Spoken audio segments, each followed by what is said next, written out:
Oke. Halo, Assalamualaikum warahmatullahi wabarakatuh. Perkenalkan, saya Sabtu Nardiana dengan NIM H54012210036. Di sini kita bakal ngebahas tentang stasionaritas data. Next.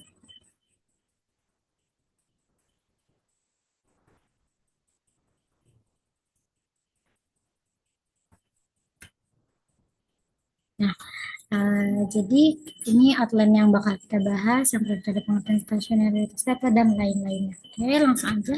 Nah, jadi sebenarnya apa sih itu stasionaritas data?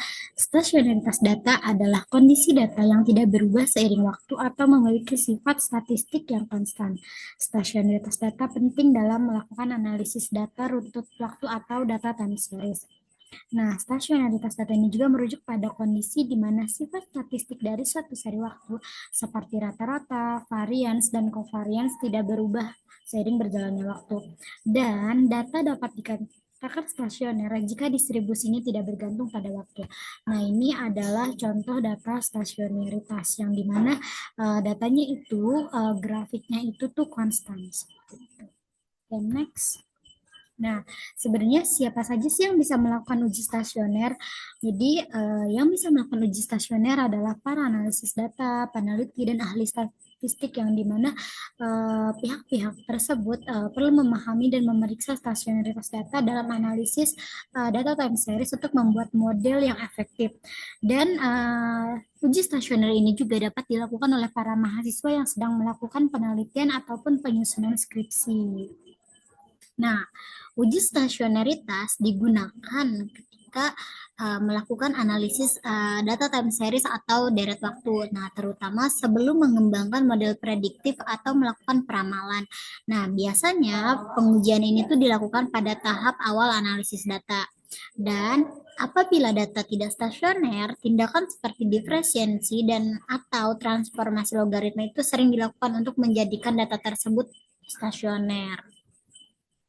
Kemudian uji stasionaritas data juga memiliki peran yang sangat penting karena dalam analisis deret waktu itu banyak sekali model statistik seperti model ARIMA atau autoregressive integrated moving average yang dimana jika data tidak stasioner, model tersebut tidak memberikan hasil yang akurat. Dan stasionaritas data memastikan bahwa pola atau tren dalam data yang ada tidak akan berubah di masa depan, sehingga memungkinkan prediksi yang lebih stabil dan lebih tepat. Dan uji stasionaritas data ini juga dapat mengubah data menjadi stasioner seringkali yang sehingga memudahkan dalam menganalisis pola dan hubungan antara variabel yang ada karena sifatnya yang tidak berubah meskipun seiring berjalannya waktu. Kemudian, stasionaritas data dapat diterapkan di berbagai bidang seperti ekonomi, keuangan, meteorologi, dan teknik, di mana data dalam bentuk time series digunakan untuk analisis dan peramalan.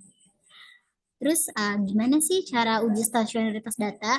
Jadi untuk memeriksa stasionaritas data dapat digunakan metode statistik seperti uji root test atau uji akar atau juga uji augmented diffuller atau ADF. Terus bisa juga uji Kwiatkowski Phillips Askinidsin atau KPSS atau bisa dengan melihat grafik plot data. Nah, jika data tidak stasioner seperti yang sudah saya sebutkan sebelumnya, itu dapat dilakukan transformasi seperti diferensiasi atau pengambilan logaritma untuk membuatnya stasioner.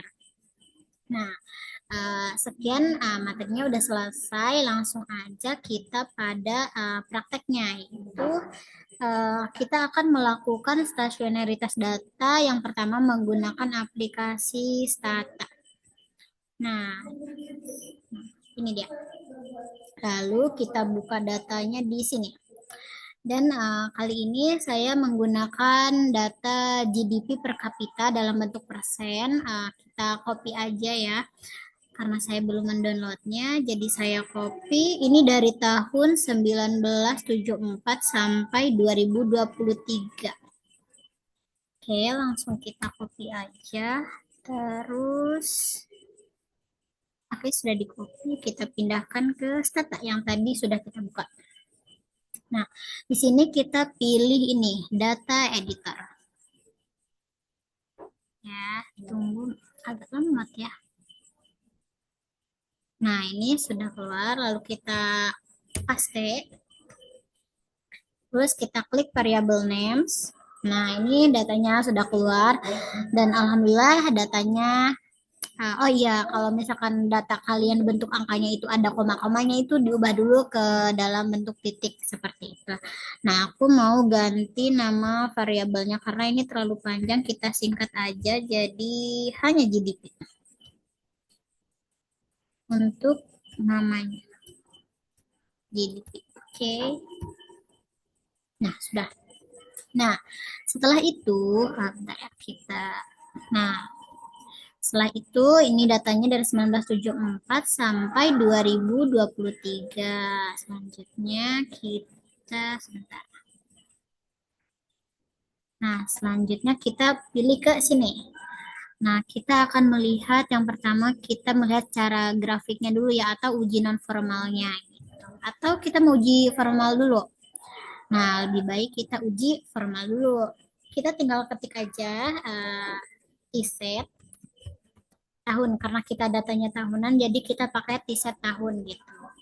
Oke, langsung aja di enter. Nah, setelah itu kita ketik the fuller GDP. Oke, tinggal kita tunggu beberapa saat. Nah, alhamdulillahnya di sini data kita sudah stasioner, bisa dilihat ya. Kalau misalkan nilai Z-nya itu lebih kecil daripada 0,05 gitu. Kemudian tes statistik itu nilainya lebih kecil dari critical value-nya seperti itu. Nah, ini kan secara formal dia datanya stasioner. Nah, sekarang kita lihat kalau misalnya kita pakai uji non formal atau yang bentuknya grafik itu stasioner atau enggak. Nah, yang pertama, oh iya, kita pilih ini grafik. Terus kita pilih time series graphs. Nah, yang pertama itu kita lihat di line plots ya. Kita klik ini line plots. Kita tunggu masih loading. Nah, kita pilih create. Nah, setelah itu kita pilih, nah kita ini tetap jangan diubah, yang lainnya jangan diubah, kita hanya klik ya variabelnya itu pilih GDP. Nah, terus habis itu kita accept aja, terus klik OK. Nah, ini kita tunggu, nanti grafiknya akan muncul. Nah, ini bisa dilihat kalau misalkan berdasarkan line plots tadi, ini tuh datanya tidak stasioner. Ini kalau misalkan berdasarkan line plots. Nah, selanjutnya kita bakal coba kalau misalkan pakai Corellogram. Masih uji non formal, sama kayak tadi caranya, kita pilih klik grafik, terus kemudian kita pilih time series graphs, lalu kita pilih Corellogram atau AC. Nah, ini di sini banyak banget ya, ini gak usah di apa-apain ya, langsung kita bentar. Kita variabelnya pilih GDP. Nah, variabelnya pilih GDP, sisanya kita pilih OK. Nah, ini kita tunggu. Nah, di sini berdasarkan uji Corellogram itu datanya stasioner karena dia masih berada di dalam data batas yang ini nih, yang warna abu ini, dan datanya itu stasioner atau tidak melebihi batas yang warna abu ini pokoknya. Jadi data GDP Indonesia di internasional itu pertumbuhan itu stasioner atau stabil. Kalau misalnya secara uji formal dan uji non formal Corellogram, dan tidak stasioner kalau misalkan menggunakan uji line plot seperti itu. Sekian dari saya. Wassalamualaikum warahmatullahi wabarakatuh.